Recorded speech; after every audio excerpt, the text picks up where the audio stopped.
point of global threat. Poisoning of the air and of the principal sources of food and water supply is already well advanced, and at first glance would seem promising in this respect. It constitutes a threat that can be dealt with only through social organization and political power.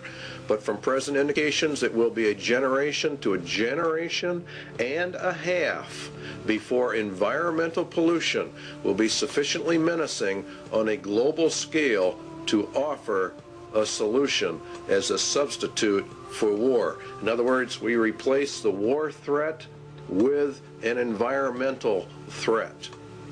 Now you know why the environment is on the TVs and the media constantly. A generation to is about 30 years, so it'd be about 1991 that this would be brought up to a global scale. It is true that the rate of pollution could be increased selectively for this purpose. In other words, what they're going, you could selectively find areas where you could deliberately increase the pollution to get this threat in motion a little quicker.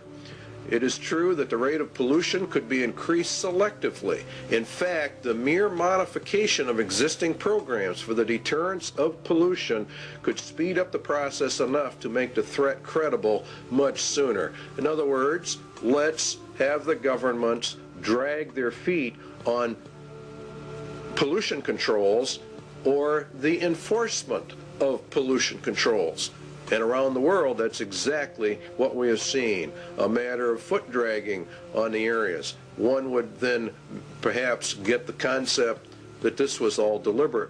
Allow pollution to deliberately get worse until it can be manipulated by the controlled media into a world crisis. A global crisis has to be developed. One substitute for war has then been found. The Iron Mountain agenda is being carried out. The objectives of the EcoScan, well, the UN will end up with control over all the land, and ownership of the land will be held by the rich men. There is arising a crisis of worldwide proportions involving developed and developing countries alike, the crisis of the human environment. The process of compromise of national interests will, of course, have to take place.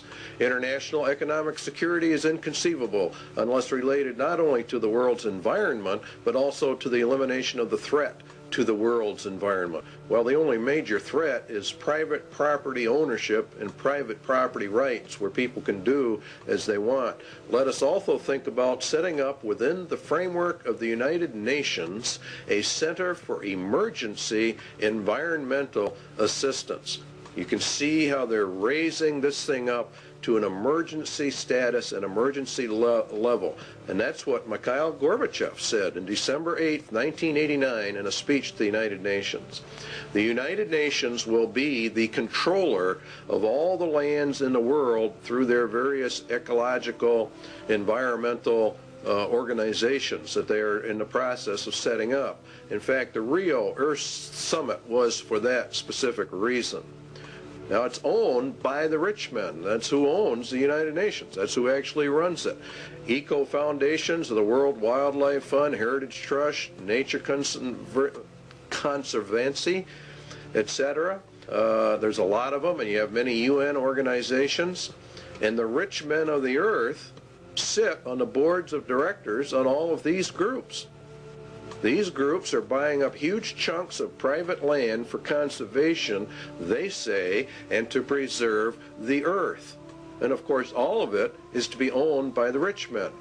And what they cannot purchase by normal means will be taken under zoning controls, DNR regulations, or other land grab means via governmental authority and regulation. All land will be under strict eco-controls because, after all, we are now involved in the middle of an eco-emergency, and it's nothing but a scam. It's really a debt for land swamp is another part of it. The international bankers loan and control the monies to all the countries, and through interest have driven them into huge debt status. The debt of the United States is in the trillions. The bankers then come forward with a new plan. They will take the nation's land and then they will cancel the debt of that nation. It is called a debt for land swap. This land will be held by a World Conservation Bank, owned, of course, by the rich men of the earth.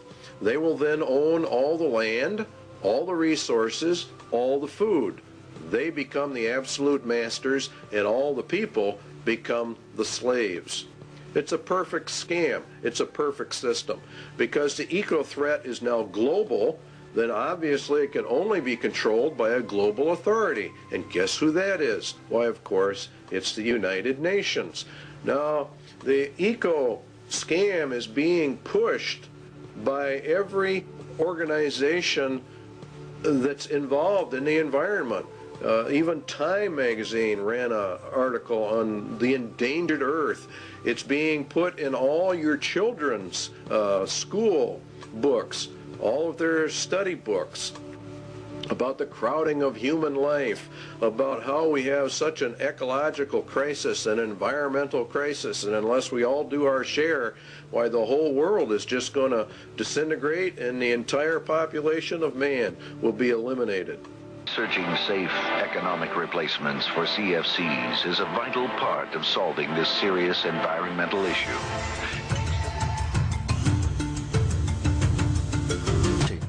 Is it fair to accuse this girl? Have these women done anything wrong? Yes, says the United Nations Climate Panel. Man's use of fossil fuels is jeopardizing the future. So the United Nations Intergovernmental Panel on Climate Change, or IPCC for short, has put man on trial. The evidence consists of computer models showing that as this century proceeds, emissions of carbon dioxide and other greenhouse gases into the atmosphere will lead to disastrous global warming.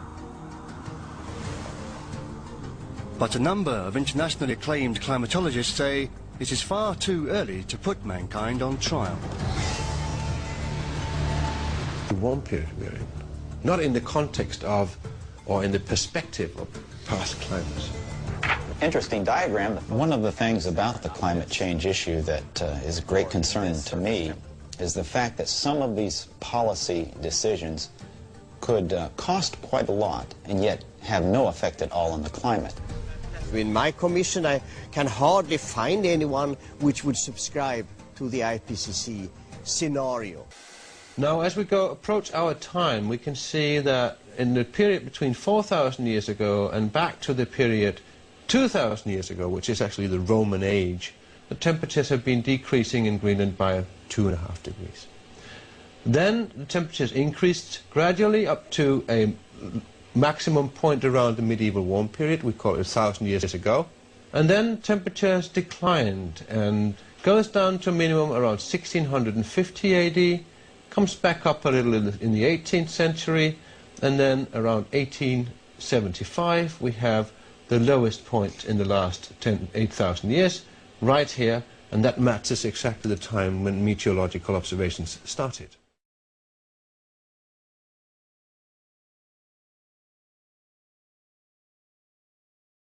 Right, he's a complete hypocrite. He's a fraud on this issue. He uses 20 times more energy than the average American at one of his 3 houses. This is just his Nashville house, and he has 2 other houses as well.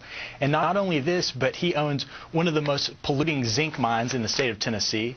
And he also doesn't buy carbon offsets like he says he does. He buys them from a company that he owns. Yeah. So, and we've chronicled on this program, for example, his private jet uses. I know he's like a limousine leer is what we call him, like a limousine liberal. But, you know, one of the things about his zinc mine, which, you know, earned him nearly $600,000, more specifically, we found out that, you know, before these mines were shut down, 16.6 million pounds of toxic substances were released into the air, according to the EPA's toxic release inventory data. Another 2.6 million pounds at the site right where he was.